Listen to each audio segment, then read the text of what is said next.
नाना कृषिवलू आपुले, पांगुरवी पेरिले, तैसे झाकी निफजले दान पुण्य। अथवा किसान जिस प्रकार जमीन में बोए हुए अपने बीज मिट्टी के नीचे अच्छी तरह छिपा देता है, उसी प्रकार यह व्यक्ति अपने द्वारा घटे हुए दानादि पुण्य कर्म किसी को मालूम नहीं होने देता। वरी देहाते न पूजी, लोकाते न रंजी, स्वधर्मो वाग्ध्वजी बांधो नेणे। और वह अपनी देह की पूजा नहीं करता, देह को महत्व नहीं देता, लोगों की खुशामद नहीं करता, अपने स्वधर्मानुष्ठान को अपनी वाणी रूपी ध्वजा पर नहीं बांधता, उन कर्मों का ढिंडोरा नहीं पीटता। परोपकारु न बोले, न मिरवी अभ्यासिले, न शके विपू जोडिले स्फीति साटी। जो अपने किए हुए परोपकार का मुंह से उच्चारण नहीं करता, किए हुए अभ्यास की शान नहीं दिखाता और अपना जुटाया हुआ पुण्य लौकिक कीर्ति के लिए खर्च करने की इच्छा नहीं रखता। अंग भोगाकडे कृपणु आवडे, धर्मविखी थोडे बहुन म्हणे। अपने शरीर भोग के संबंध में बड़ा कंजूस लगता है, धर्म संबंधी कृत्यों के लिए अपना सर्वस्व निछावर करते समय कुछ कम कुछ ज्यादा इस प्रकार का हिसाब नहीं करता। देहीची आयती रोड, घरीही दिसे साकड, परिधानी जया होड सुरत रूसी। देह की काठी कृश होती है, घर में सभी बातों में तंगी दिखाई देती है, परंतु जो दान देने में स्वयं कल्पतरु के साथ भी होड़ करता है। किंबहुना धर्मी थोरू, अवसरी उदारू, आत्मचर्चे चतुरु एरवी वेड़ा। तात्पर्य यह कि जो धर्म के संबंध में महान होता है, उचित प्रसंग में दानशूर होता है, आत्मविषयक चर्चा में प्रवीण होता है, परंतु अन्य विषयों में पागल सा अल्पमती रहता है। केळीचे दलवाडे, आंगे पोकळ आवडे, परिफळवनिया गाढे रसाळ जैसे। केले का तना हल्का और अंदर से पोला जान पड़ता है, परंतु जिस प्रकार उसी में से ठोस और रसीले फलों का घौद प्रसव होता है। का मेघांचे अंग झील, दिसे वारे निजाईल, परिवर्षती नवल घनवटते। अथवा बादलों का अंग इतना विरल दिखाई पड़ता है और लगता है कि अब ये बादल हवा के झोंके से उड़ जाएंगे, पर आश्चर्य की बात यह है कि वे बहुत घनी ओले बरसाते हैं। तैसा जो पूर्णपणी पाता धाती आयणी, एरवी तरी वाणी तोची एको। उसी तरह देखा जाए तो जिसकी बुद्धि पूर्णतया आत्मस्वरूप में परमार्थतः समाधान से रहती है, नहीं तो बाह्यतः सभी न्यूनताओं का स्थान एक वही व्यक्ति है। हे असोया चिन्हांचा, नडनाचू ठाई जयाच्या, देखसी ज्ञान तेयाच्या हाता चढले। यह बात रहने दो, पर जिसमें इन सब लक्षणों का लीला नृत्य सहजता दिखाई पड़े, उसके संबंध में समझना चाहिए कि ज्ञान इसकी मुट्ठी में आ गया है। अगा अधंभपण म्हणितले हे जाण, आता ऐके कोण अहिंसेची। अरे तुम समझ लो कि यह अदंभपन का वर्णन हुआ, अब यह सुनो कि अहिंसा किसे कहते हैं। तरी अहिंसा बहुही परी, बोलिली असे अवधारी, आपुला लेया मतांतरी निर्वचवनी। तुम ध्यान में रखो कि अपने अपने मत के अनुसार निश्चित रूप से प्रतिपादन करके अनेक प्रकार से अहिंसा का वर्णन किया गया है। परिते ऐसे देखा, जैसा खांडव निशाखा, ते याचे या बुड़खा कुंपु कीजे। परंतु देखो, वह प्रतिपादन इस प्रकार का होता है कि मानो किसी वृक्ष की शाखाएं काटकर उसके तने के चारों ओर बाड़ लगा दी गई हो। का बाहु तोडून पचविजे, मग भुकेची पीडा राखिजे, नाना देऊळ मोडून कीजे पौळी देवा। अथवा अपना ही हाथ तोड़कर उसे पकाना और उसे खाकर भूख की पीड़ा शांत कर देना, अथवा मंदिर तोड़कर देव के आजू में अहाता बांध देना। तैसीची हिंसा करून अहिंसा निफज विजय हो हा ऐसा कर्मकांडी पूर्वमीमांसा निर्णय केला। उसी तरह हिंसा करके अहिंसा साध्य कर लेना चाहिए, इस प्रकार का निर्णय पूर्व मीमांसा ने कर्मकांड विभाग में किया है। हाँ, जे अवृष्टीचे नि उपद्रवे गादैल हे विश्वची आघवे म्हणून पर्जन्येष्टी करावे नाना याग। उनका मत है कि जब यदि अवर्षा के संकट से सारा विश्व पीड़ित होता हुआ दिखाई पड़े तो वर्षा कराने के लिए ऐसे अनेक प्रकार के यज्ञ करने चाहिए जिसमें पशुओं की हिंसा होती है। तिये इष्टीच्या बुडी पशुहिंसा रोकडी मग अहिंसेची थडी लेसा दिसे। उस पशु याग के तल्ले में स्पष्ट रूप से पशुओं की हिंसा की जाती है, फिर वहाँ अहिंसा का तीर भला कैसे दिखाई देगा। पेरी तिनुसधी हिंसा तेथ आवेल काई अहिंसा परिणवल दिवसा याज्ञिकांचा। जहाँ केवल हिंसा के बीज बोए गए हैं वहाँ क्या अहिंसा के अंकुर उगकर आएंगे।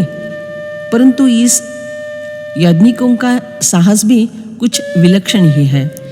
आणि आयुर्वेद आघवा याची मोहरा पांडवा जे जीवा कारणे करावा जीवा घातू।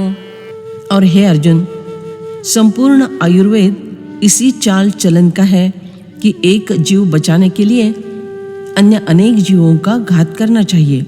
नाना रोगी आहाळली लोळता भूते देखिली ते हिंसा निवारावे या केली चिकित्सा आईका। जब 20 लोगों ने विविध रोगों से झुलस गए हुए और दुख में लौटने वाले प्राणी देखे तब उनका मरण प्राय दुख निवारण करने के लिए कोई उपाय योजना बनाई। तव चिकित्सा पहिले एका कंद खणविले एका ते उपडविले समूळाते। तब चिकित्सा ने पहले तो कई वनस्पतियों के कंदों की खुदाई करवाई, कई वनस्पतियों को जड़ से उखाड़ लिया, एके आडमोडी केली एकांची खाल काढली गाभिणी उकडविली पुटा माझी। कई वनस्पतियों को बीच से ही तोड़ दिया, किसी की छाल छील ली, कई फलोन्मुख वनस्पतियों को बर्तन में डालकर क्षार के साथ उन्हें उबाल कर लिया। अजात शत्रु तरुवरा सर्वांगी देवविलिया सिरा ऐसे जीव घेऊनिया वीरा कोरडे केले। हे अर्जुन, जो जन्म से ही कभी किसी के साथ बैर नहीं करते ऐसे श्रेष्ठ वृक्षों से उनका रस निकालने के लिए उनके सर्वांग में चीरे लगाए जाते हैं। इस प्रकार उनके प्राण लेकर उन्हें सुखा दिया। आणि जंगमाही हात लावणी काढिले पित्त मग राखिले सिणत आणिक जीव। और जंगमों अर्थात सजीव प्राणियों को हाथ लगाकर उन्हें चीरकर उनके शरीर में से पित्तादि पदार्थ निकाल लिए, फिर औषधि के रूप में उसे अन्य पीड़ित जीवों को पिलाकर उन्हें जिंदा रखा।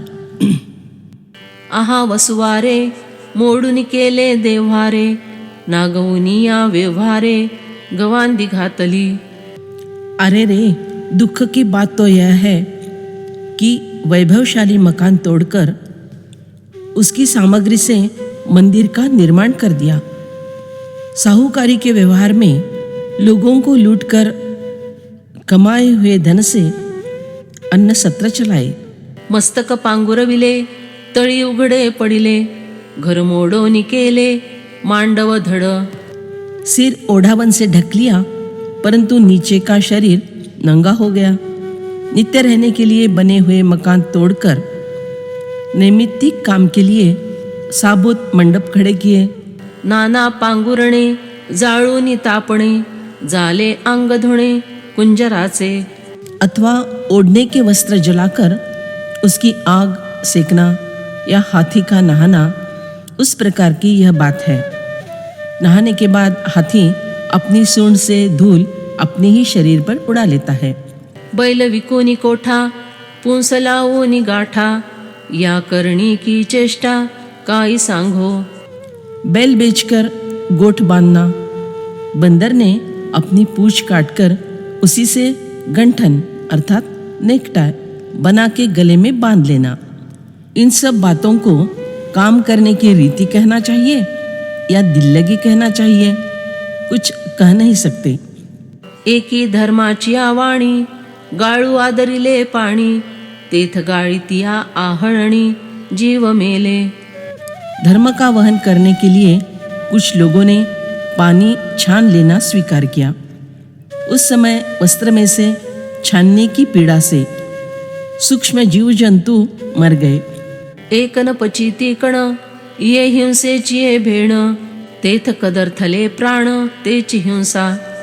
कुछ ऐसे भी लोग हैं जो इस हिंसा के भय से अनाज पकाते नहीं। ऐसा करने से उनके प्राण मारे भूख के अथवा कच्चा अनाज खाने से व्याकुल हो जाते हैं। यही हिंसा है। एवं हिंसाची अहिंसा कर्मकांडी हा ऐसा, सिद्धांतु सुमनसा ओळख तू।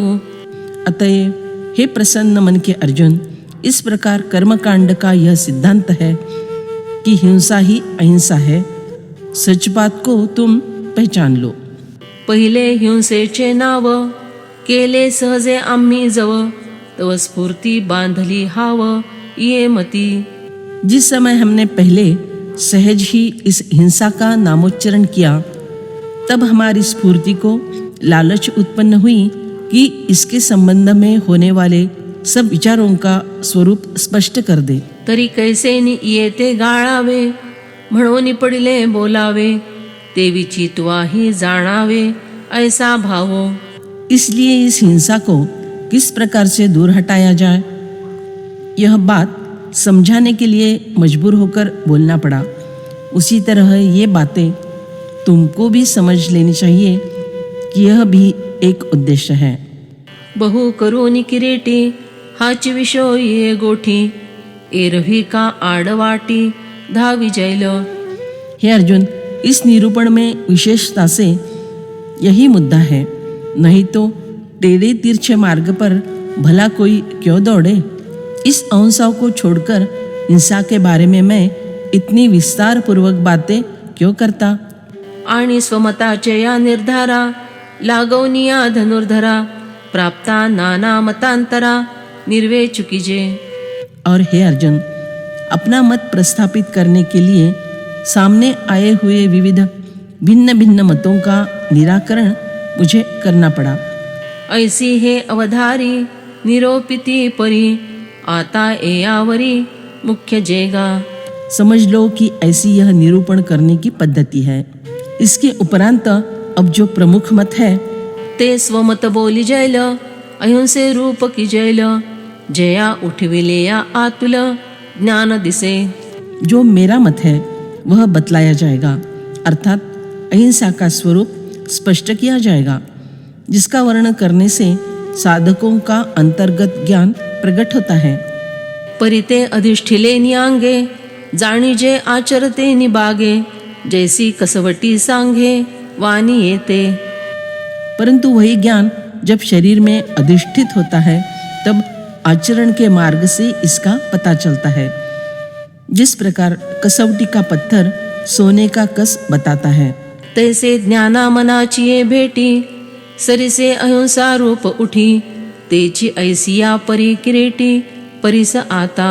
उसी प्रकार ज्ञान और मन की भेंट होते ही अहिंसा का स्वरूप साधक के आचरण के द्वारा प्रकट होता है। वही प्राकट्य किस प्रकार होता है, यह हे अर्जुन अब तुम सुनो।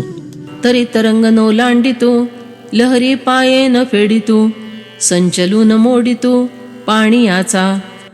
तो तरंगों को बिना पार किए, लहरों को पैरों से बिना तोड़े, पानी की स्थिरता को बिना धक्का लगाए, वेगे आणि अतिलेसा, दिठी घालूनी आविसा, जळा माझी बकुजैसा पाऊल सुये।